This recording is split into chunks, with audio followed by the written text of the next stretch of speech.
Well, I'm glad you said that. So firstly, let me say this. I agree with you totally. I think digging deeper and understanding that why of like, well, why do I love spending time with my pet, and figuring that out in the spirit of where we started the show about that's how you learn, that's mindfulness. And now you can enjoy life in such a deeper way because now you know what you look for. But on the thread we were on, just to push on it here, because I do think it's interesting. So take that example of somebody who loves their pet because the spontaneity, whatever it might be, right?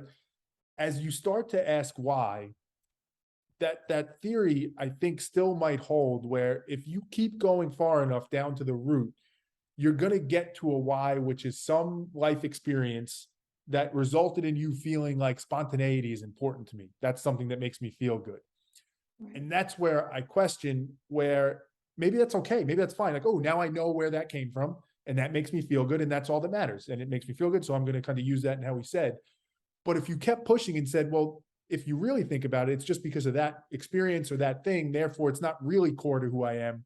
You get back to that essence, which is there's nothing there, right? If you go deep enough, there's actually nothing that we value, maybe beyond like, food and survival and procreation. There's actually nothing there that we need. It's all, the reason I asked that question isn't to just ask kind of a random abstract philosophical thought. It's back in the spirit of why people might not do this. They might think like, it's all just an interconnected web of confusion that I can never fully make sense of. So I'm better off not even trying. So I wonder if this like an example of men and women Sure. thinking differently, because it seems that you're looking for the thread in our discussion Yeah. that takes us back to the source. Yeah. Like, what was the original cause? Yeah. And I'm saying, forget about that. Forget about the original cause or where you got this love for spontaneity from.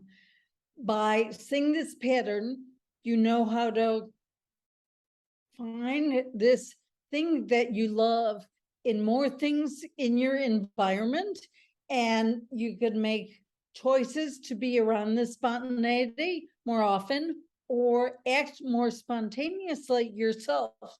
And this doesn't matter. It doesn't matter whether you got this from the first time you ran, you came in after curfew, you did something spontaneous or exhausted your credit limit or whatever. So it doesn't matter what the original thing was.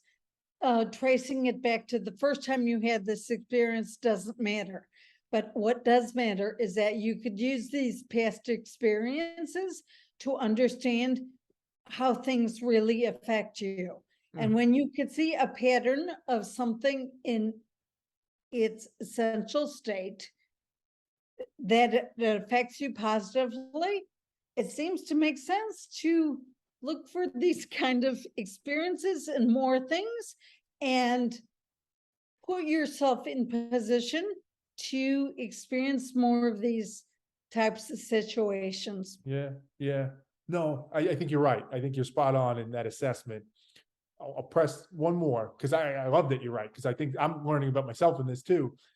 I think the reason I'm trying to get to the source or the root is to try and get to an objective assessment of, is it okay that that thing makes me feel good? And the reason I say that is, you can imagine something that makes you feel good that comes from some earlier life experience that's ultimately unhealthy for you in some way, right? You talked about before about belonging or something like that. You can imagine somebody who gets into these relationships where they find people who are dependent on them or codependent and kind of use them in some way because that feels good to them. They want to feel like they're connected to somebody, and it ends up leading to something that's not what's in their best interest, right? So on a very micro level, part of the reason I want to go to the root of it is I want to understand it to see how is it actually impacting me? How is it actually playing out, so that I have the full view of it, so that if it's something that's not serving me well, I could catch that.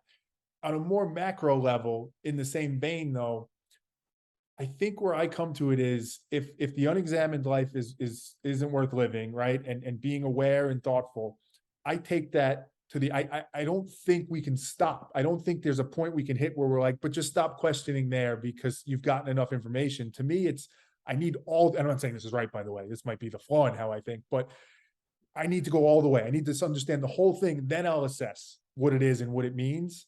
And I think that's why I'm always trying to get to the root of it. What do you think about those thoughts? Well, I have so many things now flying around. First of all, I want to say that the notion of objective reality Yeah, is ridiculous yeah, because you're born with biases. sure. And even though we say we're seeking objective reality, it's only objective reality that can make it through your filters. Mhm, So mhm. it's kind of flawed to begin with. Yeah, So I don't go there. And in another way, I'd say it doesn't matter. Mm. You're, to me, you're kidding yourself if you make something matter that doesn't have to matter.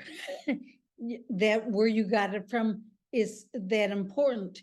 It's like sometimes it clues you into how to unravel something, but sometimes it's just an episode of a bigger theme, of a bigger thing playing out. So it's not like, oh, if you understand the first source, the first time you had this experience, you could disempower it from controlling you or from influencing things without your willingness, without you buying into it. So I think it doesn't matter. Like well, what matters is how you feel let me, and how you want to live your life going forward. Go ahead, please. well, I often use extreme examples, so let's see if it works here. But so let's take Hitler, right? That's usually the one I go to just because he's well known and extreme in that way. Let's run that through this assessment, right? Because what if Hitler starts thinking, right? And obviously this is horrible and twisted and all the things. So I don't mean to diminish it or play it down, but honestly, like what makes me feel good is being in control, eradicating Jewish people, doing all these things. And that's always my fear, right? And it's an extreme one. But if somebody takes that and says, well, it makes me feel good. I've thought about it, right? I've reflected on it. I've kind of figured it all out. And it makes me feel really good to do these things that maybe are hurtful to other people. That's the problem, right? Whereas if Hitler was to go all the way back to the root and realize, like, you know what happened? I didn't get into that art class or whatever because the Jewish person, maybe then he would realize, like, oh, well, that's actually not a good thing that makes me feel good. I should do something about that. You know what I mean?